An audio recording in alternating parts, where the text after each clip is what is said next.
আসসালামু আলাইকুম। ভাজা পোড়া করার পর তেলটা এরকম কালো হয়ে যায়, সেটা কিভাবে পরিষ্কার করব চলুন দেখে নেই। এখানে আমি কিছু পরিমাণ ময়দা নিয়েছি, আটা, কর্নফ্লাওয়ার কিংবা চালের গুঁড়া নিলেও হবে। পানি দিয়ে পাতলা করে একটা গোলা গুলিয়ে নিচ্ছি।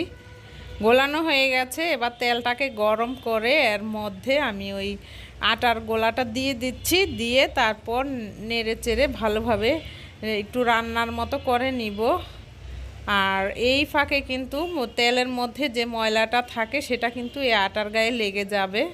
তো দেখুন, এই আটার গায়ে কিন্তু যেই তেলের কালো ময়লাগুলো ছিল সেটা লেগে গিয়েছে, আর আমি পরিষ্কার করে নিচ্ছি। আর এই আটাগুলোকে ফেলে দিব, আর তেলটা কিন্তু অটোমেটিক পরিষ্কার হয়ে যাবে। তো আমি এই পদ্ধতিটা অনলাইন থেকেই শিখেছি, আর আজকে আমি ট্রাই করছি, আর আপনাদেরকে পুরো ভিডিওটা কোনো রকম স্কিপ না করেই দেখাচ্ছি। দেখুন, তো আমি খুব ভালোভাবে যে আটার মিশ্রণটাকে দিয়েছিলাম সেটা উঠিয়ে নিচ্ছি। আর এই আটার মিশ্রণটা কিন্তু বেশিক্ষণ রাখা যাবে না, আপনার সামান্য একটু হয়ে আসলেই তারপর উঠিয়ে নিব। আর দেখুন তেলের অবস্থা, এই যে তেলটা কিন্তু আসলেই পরিষ্কার হয়ে গেছে। আমি এই যে ক্লোজ করে দেখাচ্ছি, এইভাবে আপনারাও কিন্তু ভাজা পোড়ার কালো তেল পরিষ্কার করে ফেলতে পারবেন।